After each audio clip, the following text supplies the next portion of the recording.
Ya, kalau dibilang tidur sebenarnya memang dibilang tidur tapi tidurnya mungkin belum terlalu lelap sekali. Jangan sampai ada dikotomi atau konflik antara koperasi karyawan dengan koperasi mahasiswa. Saya perkenalkan Pak Dr. Deddy Kusna Utama, SSOS MA bersama kita. Beliau ini adalah Ketua Koperasi Karyawan khususnya di DKI Jakarta. Betul. Terima kasih sudah datang ke studio kami, Pak Deddy. Terima kasih juga Bu udah diundang di studio ini. Ya, Luar biasa. makasih. Hari ini kita mau bicara santai aja, Mas Deddy. Kita akan bicara tentang bagaimana sih sebenarnya koperasi karyawan hari ini gitu ya, atau kemarin dan mendatang gitu. Karena saya mendengar banyak sekali ya koreksi-koreksi masyarakat terhadap koperasi di Indonesia. Banyak yang sampaikan ke saya bahwa koperasi Indonesia itu nggak jalan, koperasi Indonesia itu tidur gitu ya. Kira-kira koperasi karyawan itu benar nggak tidur atau memang jalan gitu? Karena sekarang ini banyak sekali program-program pemerintah membuat koperasi-koperasi baru ya, seperti KDMP sampai 80.000 lebih. Nah, jadi keberadaan koperasi karyawan itu di mana? Ya, kalau dibilang tidur sebenarnya memang dibilang tidur tapi tidurnya mungkin belum terlalu lelap sekali. Karena sebenarnya sudah berjalan. Saat ini memang harus bangkit. Koperasi karyawan seperti dulu, kalau kita ingat dulu koperasi karyawan itu punya bisnis sampai punya perumahan. Bahkan pemerintah mempercayakan koperasi karyawan itu sebagai mitra strategis. Dan kita berharap tahun ini dengan perhatian pemerintah yang luar biasa terhadap koperasi, saya kira ini virusnya bisa dirasakan juga oleh koperasi karyawan. Nah, ini tadi memang pendapat masyarakat mengatakan bahwa tidur, saya kira itu tidak salah juga. Karena koperasi karyawan hari ini masih asik berbicara lingkungan internal saja. Masih bicara untuk pemenuhan konsumsi internal, artinya bicara untuk kebutuhan anggota saja. Tapi sebenarnya kalau kita bisa bicara lebih besar, lebih baik, lebih luas lagi, skop dari koperasi karyawan ini bisa lebih memberikan kontribusi. Pertama karena dari sisi perusahaan, tentunya kehadiran koperasi karyawan itu akan membantu perusahaan dalam konteks kesejahteraan. Ketika koperasi karyawan itu bisa bangkit, bisa sejahtera, minimal itu membantu perusahaan untuk mensejahterakan anggota perusahaan pegawainya. Jadi kemarin kita diskusi barusan kemarin ada diskusi terkait bagaimana koperasi itu bisa sejahtera sehingga perusahaan itu merasa nyaman. Kehadiran koperasi itu harusnya menjadi mitra strategis dari perusahaan. Nah, ini yang kita coba, mungkin dibantu oleh Ibu nanti bagaimana kita bicara sama Kadin sehingga koperasi karyawan itu bisa lebih diterima. Ke depan Kadin juga dengan perusahaan-perusahaan di bawahnya bisa menjadikan koperasi ini sebagai mandatori atau bisa menjadikan mitra strategis sehingga setiap perusahaan tidak diwajibkan, tapi paling tidak ada kesadaran yang tinggi untuk membangun koperasi. Saya kira koperasi saat ini harus bangkit, koperasi karyawan harus bangkit. Dan hari ini insya Allah kita nggak lama lagi akan rapat kerja, itu akan merumuskan bagaimana peran-peran koperasi karyawan ke depan. Bahkan kami ini koperasi karyawan di Jakarta itu juga menjemput beberapa program-program pemerintah. Di antaranya salah satunya adalah bagaimana kita menyukseskan program SMK Go Global. Bagaimana pemerintah mengirimkan para lulusan SMK untuk luar negeri. Nah, kita coba bagaimana koperasi karyawan itu bisa juga mendirikan bimbingan belajar bermitra dengan perguruan tinggi untuk menghasilkan lulusan bisa dikirim ke luar negeri. Saya kira tidak hanya bicara internal, hari ini harus lebih kepada outlooking ke depan, bagaimana peran koperasi karyawan bisa lebih mudah, apalagi di DKI Jakarta dengan kemitraan strategis dengan Pemprov DKI Jakarta. Saya kira itu hari ke depan, jadi tidak tidur banget, tetapi insya Allah kita harus bangkitkan tidurnya ini, jangan sampai tidurnya terlalu lama, harus dibangkitkan segera. Dan saya melihat kebetulan saya juga di Kadin, saya di Dekopin sebagai Wakil Ketua Umum juga, ini kita harus dongkrak sama-sama, kita harus menstimulus ya bahwa koperasi karyawan ini harus menjadi tuan di negerinya sendiri ya. Jadi saya pikir kita boleh bersama-sama berkolaborasi. Kebetulan saya Wakil Ketua Umum Kolaborasi dan Pendanaan di Kadin Indonesia. Jadi sebenarnya cocok sekali. Nanti kita undang Bu ya untuk ya. Sure. Jadi alhamdulillah ini programnya bisa kita samakan karena ada kepentingan pengusaha dan juga bagaimana ketika karyawan itu bekerja di perusahaan itu dan kalau mereka menambah kesejahteraannya melalui koperasi ini jauh lebih baik gitu ya. Betul. Nah, yang menjadi pemikiran saya sekarang, hari ini geopolitik, ekonomi kita tidak baik-baik saja, harga dolar US itu sangat rentan ya. Tapi sebenarnya tidak hari ini saja kan, sudah dari bertahun-tahun juga kadang-kadang seperti ini. Harga-harga naik dan yang menjadi pertimbangan juga suku bunga Bank Indonesia juga naik dalam 1 tahun ini sudah 3 kali kenaikannya menjadi 5,75%. Nah, dengan adanya perubahan geopolitik khususnya di ekonomi, mau tidak mau koperasi karyawan mungkin ada terdampak secara tidak langsung. Betul, Bu. Misalnya contohnya sekarang ini kredit-kredit yang diberikan kepada anggota koperasi karena biasanya di koperasi karyawan itu kan umumnya memberikan simpan pinjam ya, usaha unit simpan pinjam ya, dan selain sektori lainnya ya. Tetapi yang saya soroti adalah untuk simpan pinjam. Dan saya melihat bahwa PHK ini udah mulai banyak terjadi dan banyak juga mereka sudah paruh waktu bekerja. Kalaupun dipertahankan paruh waktu bekerjanya menjadi beban cost juga buat perusahaan. Tapi kita juga seharusnya kan ini jangan sampai perusahaan itu tutup.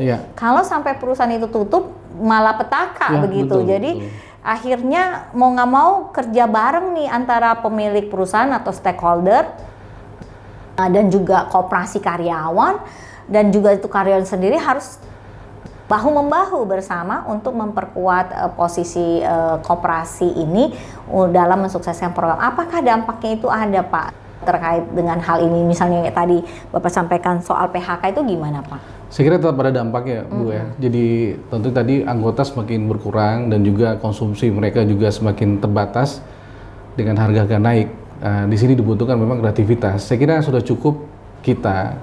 Memang yang keuntungan koperasi karyawan itu kan captive market, Bu ya. Jadi seolah tidak fight seperti KUKM lain ya.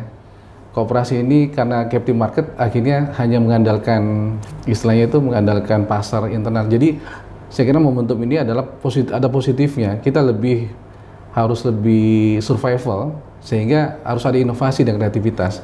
Nah, ke depan kita arahkan adalah bagaimana membangun crowdfunding, Bu. Jadi usaha-usaha kita wacanakan usaha misalnya di Jakarta yang saat ini yang perlu kita kembangkan belum ada hari ini. Mungkin nanti bersama Ibu ya kita bagaimana bicarakan belum ada tempat kongko-kongko orang koperasi di DKI Jakarta. Kita lagi sedang merintis membangun namanya kafe koperasi.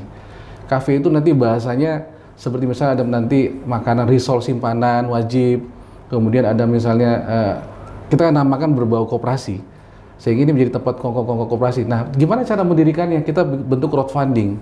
Kita banyak, ada sekitar 100 yang aktif, 46 koperasi karyawan. Kita nanti bagi, kalau butuh dana sekitar 1 miliar, nanti kita bagi masing-masing koperasi itu untuk crowdfunding, sama-sama urun dana. Sehingga kita bisa memaksimalkan kemampuan kita sendiri. Yang tadi tidak bergantung juga terhadap pinjaman atau yang karena suku bunga tinggi. Itu kita perlu dorong, termasuk salah satunya oleh-oleh Jakarta, Bu. Oleh-oleh Jakarta kita diskusi sama kepala dinas KUKM. Kita bicarakan hari ini oleh-oleh Jakarta tidak seperti di Semarang misalnya. Itu ada satu tempat kita bisa beli semuanya. Di Jakarta ini kita harus berpindah-pindah tempat. Nah, Puskopkar mungkin nanti bersama-sama Kadin kita bagaimana diskusikan. Ada satu tempat nanti ada kafe koperasi dan sekaligus oleh-oleh Jakarta. Itu aja yang kita bawa sebagai branding Puskopkar. Kontribusi kita bagaimana memberikan kontribusi kepada Pemda sekaligus juga men-trigger anggota bahwa ini kan nanti dana-dana barang-barang yang produk-produk itu produk dari anggota dan mungkin dari Jakarta Entrepreneur juga dan seluruh stakeholder. Jadi kita kumpulkan, kita bikin di masing-masing wilayah satu pilot project di setiap wilayah. Saya kira ini menjadi sesuatu yang baik, tempat kongko anak koperasi sehingga juga bisa memberikan dampak positif bagi entrepreneur dan juga peluang kerja, termasuk brand positif bagi masyarakat. Jadi dulu saya pernah ke Vietnam, saya pernah ke Thailand. Mereka itu membuat satu kawasan yang berkelanjutan gitu. Jadi mereka itu memang mengundang seperti yang Bapak sampaikan tadi, Pak Deddy sampaikan, mereka ada kawasan. Bahkan itu jadi turisme kawasan, itu jadi turisme. Itu kami harapkan. Jadi turisme. Jadi tempat bukan hanya kongko-kongko anggota koperasi, tetapi juga menjadi menjadi ekonomi baru melalui pariwisata dan urban misalnya itu. Ketika mereka mau ke Jakarta. Jadi kalau saya punya ide nih, kalau Bapak nanti mohon ide kami pengen membuat satu data center khusus untuk koperasi Indonesia. Karena Indonesia ini punya katanya nih ratusan ribu koperasi. Salah satunya adalah Kopkar. Nah, menurut Pak Ketua Deddy, gimanakah data center ini? Baguskah atau tidak baguskan? Karena apa? Saya melihat selama ini perjuangan koperasi kan sendiri-sendiri nih. Tidak tercermin dari data yang setiap harinya bisa kita ketahui. Karena mereka eksklusif kan, tidak inklusif. Artinya biasanya RAT-nya masing-masing hanya diketahui kelompok itu saja, dan laporannya pun langsung ke Kementerian Koperasi, private langsung, nggak bisa diakses semua orang gitu kan, karena tidak semua orang bisa melihat berapa sih SHU-nya Kopkar, berapa SHU-nya itu kan nggak bisa lihat secara langsung kalau nggak punya aksesnya gitu. Nah, kalau kita misal nanti diinisiasi oleh Koop TV ya, karena Koop TV ini adalah wadah edukasi, fasilitasi dan advokasi. Kita pengen sekali membuat satu data center di mana data center itu berfungsi bahwa jangan katanya gitu. Tapi kita bisa melihat real berapa nih jumlah Kopkar. Kayak tadi Bapak bilang bahwa Kopkar di DKI Jakarta itu ada 46 koperasi yang aktif. Kemudian berapa income-nya, siapa saja anggotanya. Dan ini bisa diakses oleh masyarakat untuk hal-hal tertentu gitu. Karena misalnya data center ini memang juga harus pakai, ada yang boleh terbuka, ada yang tidak boleh terbuka kan kalau itu. Nah, apakah menurut Pak Deddy ini bagus karena data center koperasi? Jadi sehingga nanti jangan ada sampai disampaikan bahwa koperasi Indonesia berapa sih kontribusinya terhadap GDP Indonesia, misalnya seperti itu. Ya, saya kira data center itu perlu, Bu ya. Jadi memang itu untuk menghitung secara real time ya bagaimana kondisi saat ini. Yang hari ini kita dorong pada tahun pertama untuk kepengurusan baru Puskopkar, kita akan membangun kita akan menyusun profil, Bu. Iya, itu. Profil itu yang paling utama, profil masing-masing Puskopkar atau masing-masing koperasi karyawan. Apa yang menjadi core bisnisnya, kemudian berapa anggotanya, kemudian semacam nanti kita akan dapat semacam informasi apa saja produk-produk. Jadi ada semacam katalog, Bu. Jadi masing-masing koperasi karyawan itu memiliki katalog bisnis dan katalog anggota dan seterusnya. Minimal pengurus lah ya, Bu ya, sama jumlahnya mungkin gitu ya. Nah, ini akan menjadi kalau saya bahasakan menjadi tawaran kami, berguiding kami kepada mitra. Bahwa kami punya anggota dengan spesifikasi usaha seperti ini sehingga terbaca semua dalam buku itu, dalam sebuah katalog bisnis itu. Ini yang kita dorong. Kenapa? Karena ini menjadi pintu masuk, entry point kepada para anggota. Nah, ke depan saya kira ini akan memudahkan untuk membentuk data center. Lambat laun nanti mereka akan mendaftarkan diri untuk menjadi anggota. Artinya mendaftarkan diri berapa sih jumlah anggota semuanya. Memang itu hal yang sangat privasi ya, sehingga kadang-kadang mereka melihat apa sih yang menjadi, kalau mereka sudah melihat kemanfaatannya, Bu, mereka pasti akan berbondong-bondong untuk mengirimkan data-data itu ke data center tadi. Oleh karena itu kami pada tahun ini tidak akan mencoba mencari keuntungan dari anggota. Kami mencoba memberikan dampak positif. Misalnya ada program Kartu Pekerja Jakarta, di mana di DKI Jakarta. Kami ingin ini didapatkan oleh anggota koperasi. Bagaimana mereka misalnya UMP 5 plus 10% ya, itu bisa mendapatkan sembako murah, bisa mendapatkan harga ikan murah. Kan itu ada program Kartu Pekerja Jakarta yang kita dorong dari minimal satu koperasi 5 gitu. Jadi kalau mereka merasa kemanfaatan, saya kira akan terbuka. Tapi paling utama itu data center diawali dari data profil dulu. Iya, sepakat. Data profil kita bedah apa yang menjadi, dan kita bikin template-nya, kemudian nanti ini yang kita bawa kepada mitra bisnis, kepada siapapun pengusaha dan kepada pemerintah. Kita meyakinkan bahwa dan insya Allah bisa saling. Nah, kalau tidak ada buku ini kan orang melihat dari mana gitu. Nah, profil ini kemudian nanti next berikutnya kita akan bikin platform bagaimana baiknya sehingga semua terkonek terintegrasi. Se-Indonesia. Se-Indonesia. Iya, jadi bukan hanya Kopkar, tetapi nanti koperasi-koperasi lain. Karena kita mau lihat juga sebenarnya koperasi di Indonesia ini berkontribusi nggak terhadap GDP atau berkontribusi nggak dalam pertumbuhan ekonomi kita? Harusnya kan? bertumbuh. Iya, tapi nggak pasti terukur juga kan. Betul, selama ini nggak ada. Makanya perlu Bu, ada kita libatkan riset-riset dari perguruan tinggi atau dari riset-riset mana untuk menghitung itu. Saya kira ide Ibu tadi bagaimana meng-capture koperasi karyawan dari sisi riset, bagaimana potensi dia kemudian itu kontribusi. Menjadi kepentingan itu, betul. Kalau ada data lebih bagus kan Bu ya kita sampaikan, sehingga bisa dibedah dengan baik. Oke, terima kasih. Memang riset dan data ini menjadi penting sehingga orang melihat keberhasilan koperasi bukan katanya lagi kan, jadi benar-benar real. Nah, sekarang Pak Dedi, anak-anak ke depan ini atau ke depan buat generasi muda, generasi Gen Z atau gen apa lagi ya sekarang Alpha udah sampai ke Grand Alpha. Ini gimana koperasi masa depan menurut Pak Dedi? Even ini dilihat dari koperasi karyawan. Silakan Pak. Saya kira ini Bu, jangan sampai ada dikotomi atau konflik antara koperasi karyawan dengan koperasi mahasiswa. Ini yang harus kita luruskan juga. Jadi Puskopkar ke depan ini akan bicara dengan APTISI, akan diskusi dengan asosiasi perguruan tinggi swasta maupun negeri dengan para rektor menyampaikan bahwa kami ini Kopkar ini bukan pesaing Kopma. Karena dalam satu kawasan kita ini mitra strategis, harus saling dukung. Karena hari ini kebanyakan, mohon maaf ya, ada beberapa praktik di beberapa tempat Kopma digusur, sekretariatnya digusur. Kopkar bagus memang, akhirnya bisa survive, tapi bukan itu yang kita inginkan. Kita inginkan bagaimana membangun sinergitas. Kopma mungkin terbatas dananya, Kopkar dananya banyak, saling kolaborasi, kemudian bekerjasama dalam konsep bisnis. Jangan jadi rivalitas. Nah, ini yang terjadi hari ini, banyak Kopma tergusur oleh koperasi karyawan. Dan saya bilang sama teman-teman koperasi karyawan, jangan jadikan mereka sebagai rivalitas, justru mitra strategis. Kenapa? Tadi yang menjawab Ibu tadi pertanyaan, generasi ini harus ada.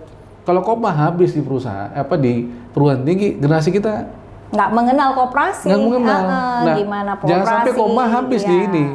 Kopsi sudah nggak ada, Kopma habis. Jadi Kopma itu penting ya, untuk regenerasi koperasi, untuk kader-kader koperasi. Kami ini lahir dari Kopma Bu. Betul. Saya dari Kopma juga. Lahir kemudian dari identitas DNA-nya memang dari koperasi sejak mahasiswa. Bergeser sampai kami sekarang koperasi karyawan. Nah, gimana kita meluruskan? Belum bicara lagi nanti bagaimana yang level paling bawah. Iya. Sementara Kopma aja kita masih bermasalah. Dan itu mungkin edukasinya tidak hanya Kopma, mungkin ada mata pelajaran koperasi kita kayaknya harus masuk untuk Gen Z, anak-anak sekarang. Dari mulai kita kecil, zaman dulu kita belajar tuh koperasi. Nah, sekarang mungkin ada modul-modul, masuk sekolah lagi tentang koperasi, manfaat koperasi. Sehingga nanti kalau koperasi, pemerintah kan sekarang pengennya sustainable ya, koperasi ini kayak Kopdes, Merah Putih dan lain sebagainya. Nah, kader-kader itu kan bisa tumbuh nih nanti dari pembelajaran dari kecil mereka tentang koperasi. Gimana Pak Dedi? Jadi kebetulan juga karena saya juga asalnya dari koperasi perguruan tinggi, kita ada kesadaran juga menghadirkan tadi seperti Ibu bilang bahwa membentuk kurikulum. Bahkan kami sudah bikin S1, S2 untuk konsentrasi administrasi bisnis koperasi. Bahkan kami juga berinisiatif mungkin bersama nanti Kadin dengan Dekopin juga bagaimana kita datangin, kita silaturahmi Kepala Dinas Pendidikan DKI untuk memasukkan kembali Bu kurikulum koperasi itu, apakah dia sisipan, modul dan sebagainya di mata kuliah pelajaran dari sejak TK sampai SMA, tentu dengan cara berbeda. Iya, dengan kekinian. Dengan kekinian, dengan cara-cara bagaimana kalau kita pernah lihat ya, kalau kita lihat di luar negeri anak-anak TK playgroup itu diajarkan tentang koperasi, bermain in cooperation, cara-cara, jadi dibangun watak sosialnya dari sejak dini.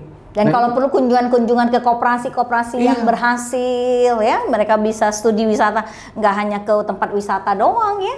Betul. Jadi harus dihadirkan bagaimana, harusnya kan sebenarnya kalau di luar negeri kan bukan sebagai mandatori undang-undang konstitusi ya.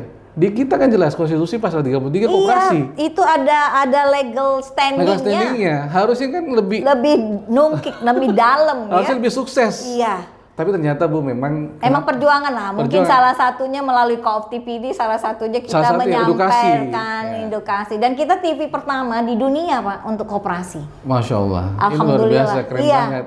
Ini Jadi kita baru TV pertama di dunia tentang koperasi. kalau diperkenankan mungkin ada program khusus dengan Puskopkar misalnya, Iya. koperasi karyawan tertentu mungkin Kita diundang ajak, juga boleh. untuk kami sangat siap sekali untuk Iya, itu. iya. Sehingga Jadi- lebih ini. Jadi kita ini koperasi Co-op TV ini ternyata TV koperasi pertama di dunia. Keren. Harus Ya ada muri itu. Allah. Jadi Iya. itu Bu, banyak PR. Sebenarnya Puskopkar kalau hanya bermain, hanya ingin diinternalisasi, sayang sekali. Karena perannya harusnya lebih strategis. Bisa, karena tadi karyawan punya finansial. Kalau Kopma kan anak-anak mahasiswanya belum punya finansial sebenarnya, tapi koperasi karyawan sudah punya finansial. Tapi pembelajarannya yang Pembelajaran jauh kita yang turun ke situ. Jadi koperasi karyawan mendampingi koperasi Kopma. Sehingga jangan jadi rivalitas, jangan ada saling geser-geser. Saling bangun. Ini kita harus bangun. Makanya kita perlu MOU. Iya. Kita bangun MOU bersama antara Puskopkar dengan Asosiasi Perguruan Tinggi Swasta atau perguruan tinggi, kita sama-sama gayung Perkuat, itu, perkuat iya. bahwa Kopkar itu bukan enemy, Iya. mitra strategis. Nanti gitu. kita dari Co-op TV siap mempropagandakan Siap. ya, siap support karena kita fungsinya supporter ya untuk bagaimana koperasi di Indonesia ini bangkit, koperasi Indonesia bisa berkontribusi Siap. dan bagian penting karena udah ada di pasal di Undang-Undang 1945 dan ini sejarah membuktikan bahwa koperasi itu betul-betul meningkatkan kesejahteraan Betul. masyarakat. Ya. Apalagi pemerintah hari ini lagi konsen Bu ya soal itu. Iya, jadi Luar kita biasa. harus percepatan, Pak. Percepatan. Jadi program Kopkar untuk ini harus lakukan percepatan dan kami siap bersama Bapak. Siap. Even saya sebagai Dekopin, Wakil Ketua Umum, saya sebagai Kadin Indonesia dan juga saya di Co-op TV. Insya Allah kita bisa sama-sama support luar biasa. dan tidak ada kata yang tidak bisa Iya. kecuali tidak mau katanya Pak. Betul. Iya, jadi nggak ada yang nggak bisa kecuali tidak mau, ya Pak ya. Terima kasih hari ini bincang-bincang kita bersama Pak Dr. Dedi Kusna, Esos MM ya Pak? MA.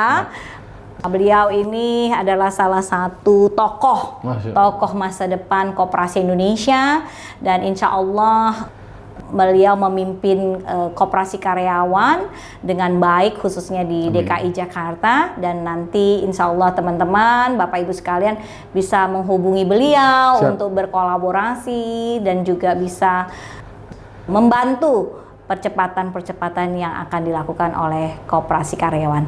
Demikian kami sampaikan. Billahi taufik walhidayah. Wassalamualaikum warahmatullahi wabarakatuh. Waalaikumsalam warahmatullahi wabarakatuh.